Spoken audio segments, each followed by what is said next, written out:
Hey everyone, Lucamus Prime here. So, I have just got back from watching Shang-Chi and the Legend of the Ten Rings. So, this is the second movie of Phase 4 of the Marvel Cinematic Universe, guys. And I went to see it today with my best friend from school, Declan. And so, yeah, now, what do I think of this movie? So, in my humble opinion, guys, Shang-Chi and the Legend of the Ten Rings, in my opinion, was amazing.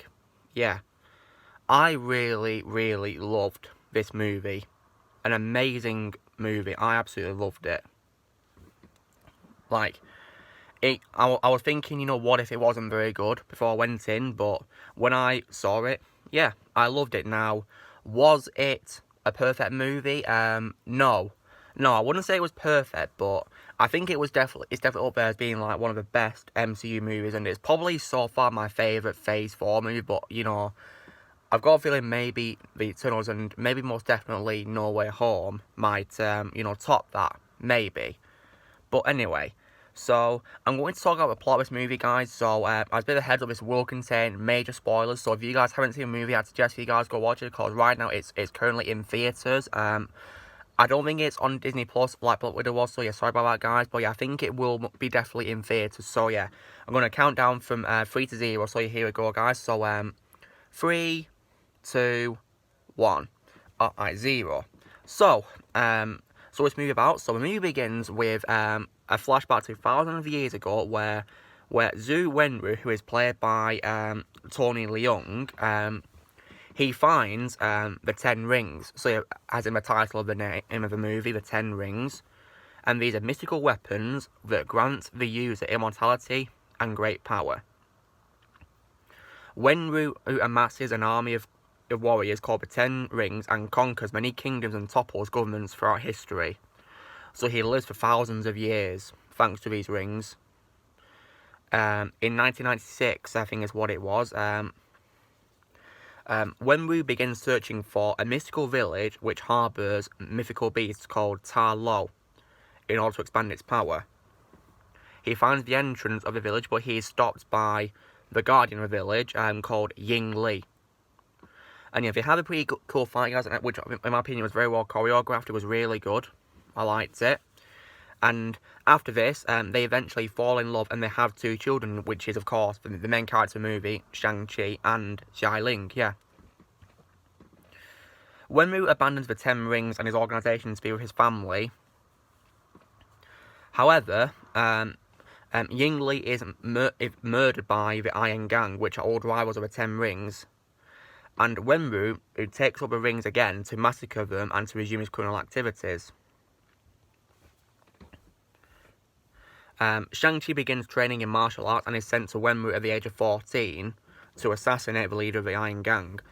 After fulfilling his mission, a traumatized Shang-Chi escapes to San Francisco, where he adopts the name Sean. So, we then get, into present-day San Francisco, guys, where it's revealed that Shang-Chi, under the alias Sean, is working as a hotel valet alongside his best friend Katie, who is played by Awkwafina. Shang-Chi is played by Simu Liu as an adult, and Simu Liu was absolutely brilliant as Shang-Chi in this movie. He was absolutely wonderful. He really nailed it, and Awkwafina as Katie, in my opinion, was incredible, and she was definitely, one of the best parts of the movie. I already loved her as Sisu in Raya and the Last Dragon, but I think my favourite live-action role of hers is definitely this role as Katie, definitely. So yeah, and we get introduced to them as, hotel valets, and yeah, they have, fun joyriding on a car, which they steal from, when some rich person arrives at a hotel. And the next day, while they're on the bus on their way to work, Shang-Chi and Katie are attacked by Ten Rings, led by someone called, I think it's called Razor Fist. I think getting that right. Yeah, and he was pretty interesting because he had a missing hand, but he replaced it with like a retractable machete, which I thought was actually really cool. I did like that. And after his pendant, like a green pendant, and Shang-Chi fights them off, but he discovers that they've taken a pendant. And I will say that boss fight was absolutely brilliant. Like, the choreography, the stunts, it was amazing. Absolutely brilliant. I love the fighting, and I do believe that because Shang-Chi doesn't wear like a mask or anything, Simu Liu did his own stunts, you know, that so it could make, you know, his scenes and stunts much more authentic and not done by a stunt double. He did his own stunts most of the time, so yeah. And he did brilliantly with the stunts, absolutely. So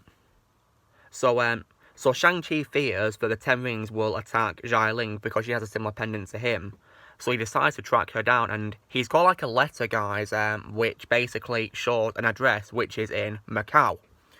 And he takes, and Katie wants to help him, even though he's reluctant to get her involved because, you know, he doesn't want her to, but she goes with him on the plane to Macau. And yeah, when they get there, they find that the address is a fight club in Macau, which is revealed to be owned by Jai Ling. At this fight club, it was actually a pretty interesting location, guys. Really cool. And I will say that when they went to Macau, it brought back memories of my school trip to China in 2017. It was pretty cool. But yeah, in Macau, in this fight club, we got like a pretty cool camera appearance, guys, which was none other than the Abomination fighting Wong, which was pretty cool.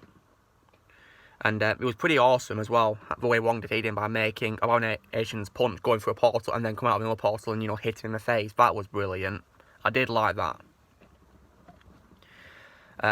But sadly, that's all we get of Abomination, just that one scene, guys. But I will say that he did look better in terms of design compared to the Incredible Hulk movie, much better. But sadly, he didn't say anything either, guys. So yeah, I wish we got more of him. But yeah, that was it, unfortunately. But we might see him again, maybe, because I think he's going to be in the She-Hulk show, I believe. So yeah. So Shang-Chi takes part in a fight, and his opponent is none other than Jai Ling herself. And after the fight, she reveals that she owns the fight club, and she expresses her resentment towards Shang-Chi and the father. The Ten Rings then attack the fight club, and then eventually, after, you know, a lengthy, you know, escape from the building, soon, the fighting is stopped by Wenwu himself, who comes and he captures Shang-Chi, Katie, and Jai Ling. He takes them to the Ten Rings compound, where Wenwu believes that Ying Li is actually still alive and not dead, and that she's being kept in Ta Lao, the mythical place he wanted to find. And he's using the two pendants to create a map that can be used to enter the village by placing it onto like a statue of like some sort of dragon creature, and it creates like a map, basically. Either it can be used to enter a village. And Wenwu plans to destroy the village after freeing his wife, and he imprisons his children and Katie when they don't want to take part in the destruction of the village. Eventually, however, in this prison, they discover they're not the only occupants, because the other prisoner that's in there is none other than Trevor Slattery, guys. So yeah, Sir Ben Kingsley returned as Trevor Slattery.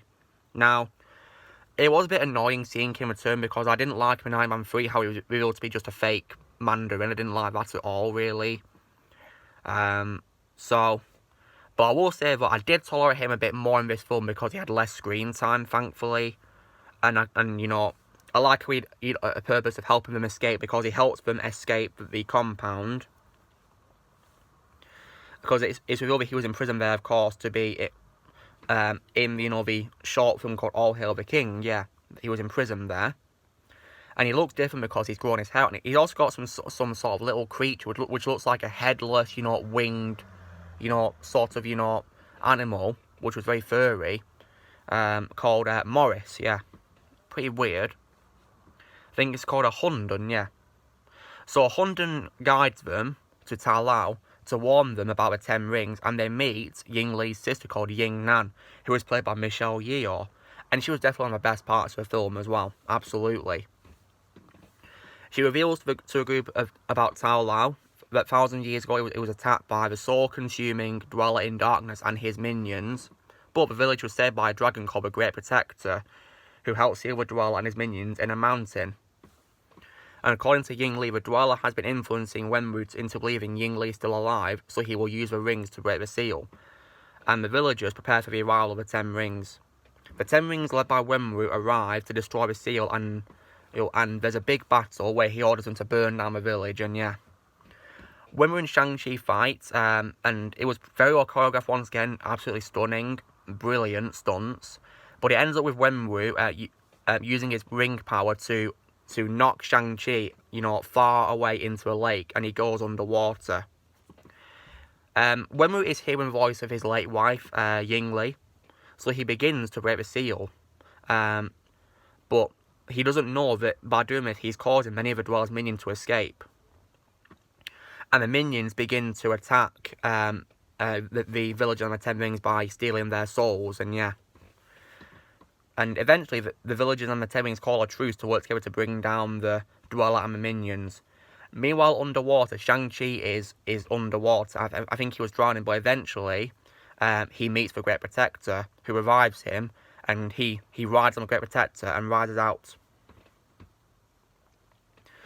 And they fight the minions, and then eventually he lets Shang-Chi jump out off him back to where the seal is, and he fights Wenwu again.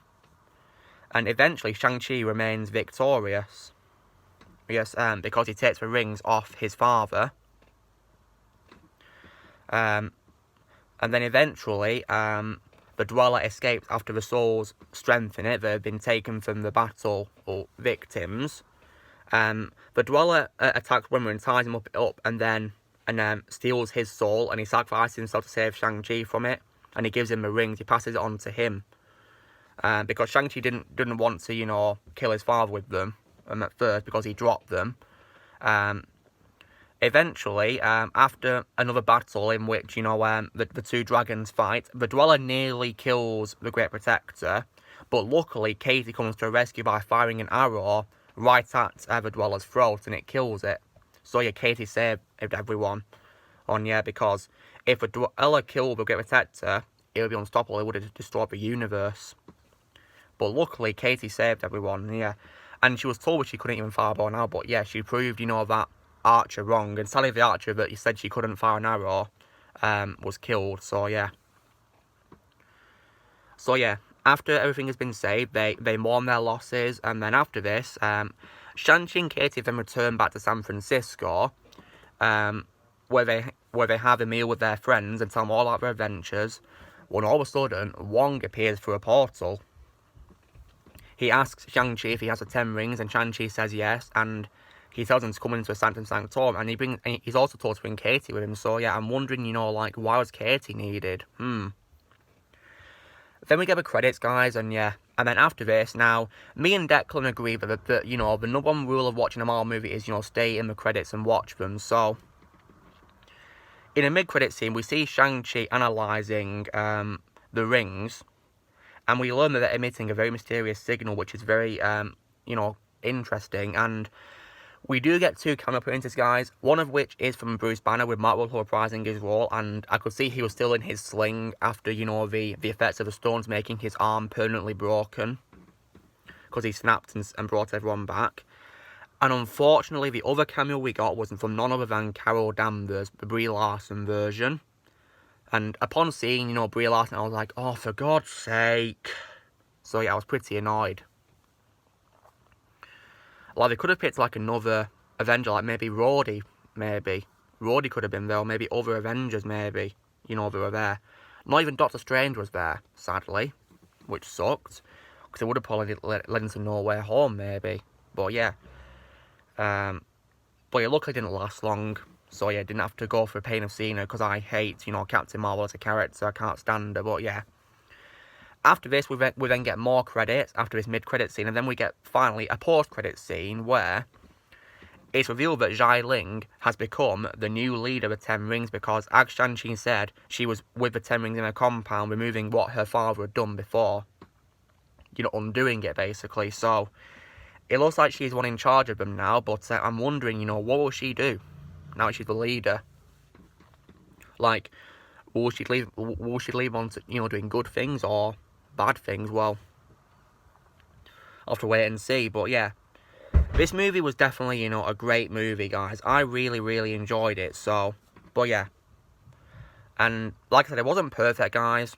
Not perfect, but still a really great movie. I thought it was amazing.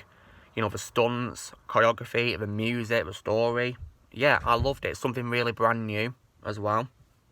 And great performances. Like, my favourite performance was definitely from Simu Liu as Shang-Chi, Awkwafina as Katie, and definitely Tony Leung, Kazu Wenwu, definitely. They're probably the best people, in my opinion, in this. So if I was to give this out of 10, guys, because I didn't like Abomination was only in for a cameo, thought he'd have a bigger role, and because of a cameo by, you know, Captain Marvel, which I didn't like, I'm going to give this movie an 8.5 out of 10. That's my opinion. So yeah. So guys, this is me reviewing Shang-Chi and the Legend of the Ten Rings. So, you know, drill guys, be sure to give this video a like. Also, be sure to leave in the comments what you guys thought of Shang-Chi if you've seen it. Also, be sure to join the team by pressing subscribe for more videos in the future. And I love you 3000.